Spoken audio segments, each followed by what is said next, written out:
बिस्मिल्लाहिर्रहमानिर्रहीम।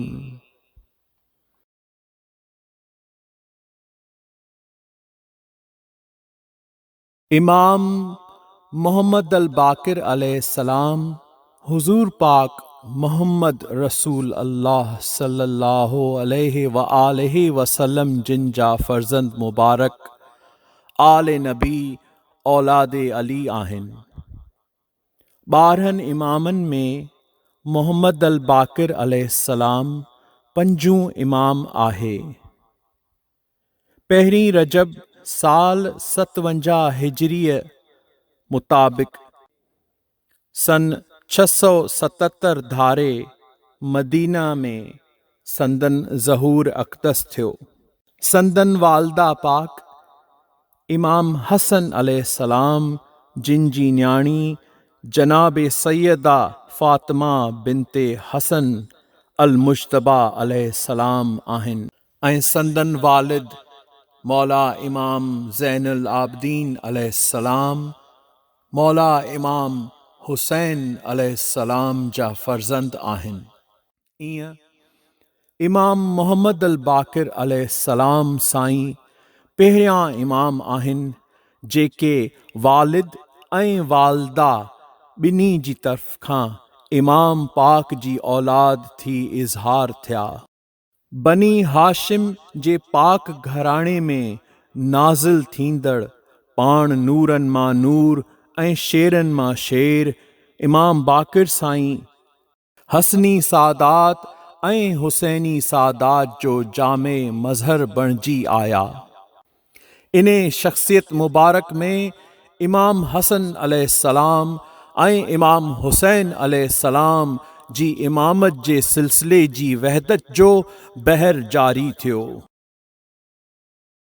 अञा मोहम्मद अल बाकिर अलैहिस्सलाम साईं जिन जो ज़मीन ते ज़हूर ई न थियो हो, उन्हे खां के 46 साल अॻु मौला हुजूर पाक मोहम्मद रसूल अल्लाह सल्लल्लाहु अलैहि व आलिहि वसल्लम पंहिंजे हिक सच्चे सहाबी हज़रत जाबिर इब्न अब्दुल्लाह अल अंसारी अलैहिस्सलाम खे फरमायो, जाबिर हिक ॾींहुं तव्हां हिक नौजवान सां मिलंदा जंहिंजो इस्म मुंहिंजो इस्म हूंदो, जंहिंजी सूरत मां नूर बरकंदो हूंदो, जंहिंजो इल्म ऐं फ़हम बेमिसाल हूंदो, हुन जो ख़िताब अल बाकिर आहे छो त हू इल्म खे मुकम्मल तौर खेड़ींदो।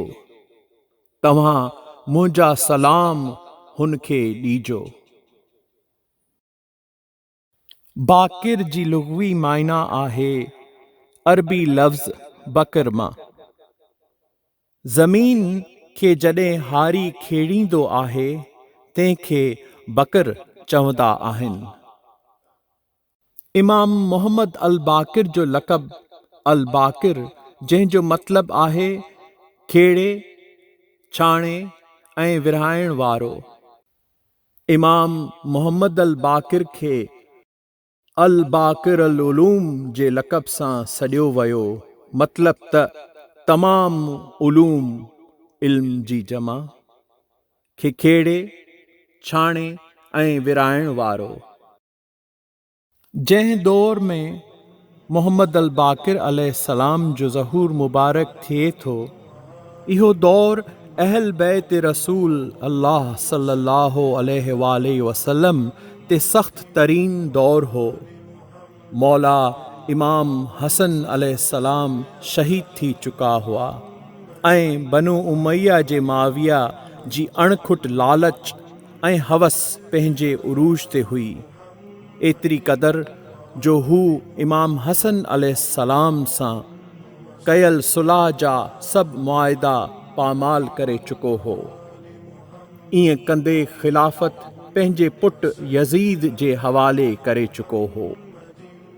पोइ जॾहिं इमाम हुसैन अलैहिस्सलाम पाक पंहिंजे अहलो अयाल सां मदीना ऐं मक्का मां कूफा ॾांहुं हिजरत करे थे विया, इन वक़्त में मोहम्मद बाकिर अलैहिस्सलाम जिन 3 वरनि जा हुआ ऐं पंहिंजे वालदेन सां गॾु पंहिंजे इमाम ऐं ॾाॾे साईं इमाम हुसैन अलैहिस्सलाम सां करबला जे सफ़र में गॾु हुआ। 3 वरनि जी उमिरि में करबला जूं सख़्तियूं ॾिठाऊं ऐं सठाऊं। मदीने में मस्जिद नबवी जे ॿाहिरां हिकु शख़्स सिक मंझां सॾड़ा कंदो रहंदो हो, अल बाकिर किथे आहे, अल बाकिर किथे आहे। इहो शख़्स मौला हुज़ूर पाक मोहम्मद रसूल अल्लाह सल्लल्लाहु अलैहि व आलिहि वसल्लम जो सचो सहाबी हज़रत जाबिर अलैहिस्सलाम हो, जेको हुन वक़्त ताईं झूनो ऐं ज़ईफ़ थी चुको हो। हिन उमिरि जे आख़िरी हिस्से में हज़रत जाबिर जी बीनाई ज़ईफ़ थी चुकी हुई, पर यकीन कामिल सां हू सारींदो रहंदो हो ऐं ॼाणंदो हो त रसूल करीम सल्लल्लाहु अलैहि वसल्लम जिन जो फ़रमान अनक़रीब मुकम्मल थींदो। आम माण्हू भाईंदा हुआ ऐं चवंदा हुआ त जाबिर हाण माज़अल्लाह दीवानो थी वियो आहे। जॾहिं रसूल अल्लाह सल्लल्लाहु अलैहि वसल्लम जिन जे अहल बैत अलैहिम सलाम जो काफ़िलो क़ैद मां मोटी मदीने पहुतो त हिकु ॾिहाड़े मौला इमाम ज़ैनुल आबिदीन अलैहिस्सलाम मोहम्मद अल बाकिर खे हज़रत जाबिर सां मिलाइण लाइ वठी आया। हज़रत जाबिर मासूम मोहम्मद बाकिर अलैहिस्सलाम जे पाक क़दमनि जो आवाज़ु ॿुधियो ऐं आहट महसूस कई। मौला ज़ैनुल आबिदीन अलैहिस्सलाम फरमायो, असां तव्हां सां मिलाइण लाइ हिकु नौजवान खे वठी आया आहियूं। हज़रत जाबिर उथी बीह रहिया ऐं चयाऊं, मूंखे रसूल अल्लाह जी ख़ुशबू थी अचे। रसूल अल्लाह जे क़दम पाक जी आहट मूं ॾे ईंदे महसूस थी थिए। इमाम ज़ैनुल आबिदीन फरमायो, ही आहे मोहम्मद इब्न अली, जंहिंखे तव्हां अल बाकिर था सॾियो।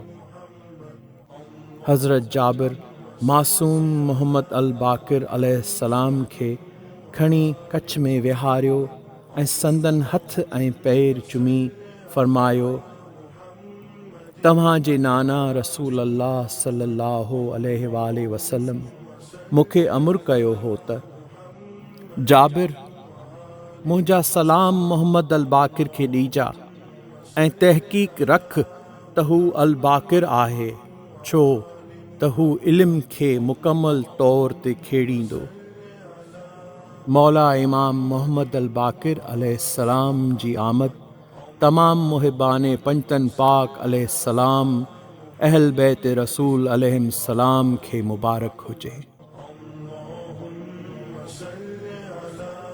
या अली अलैहिस्सलाम मदद, हक़ मौजूद सदा मौजूद।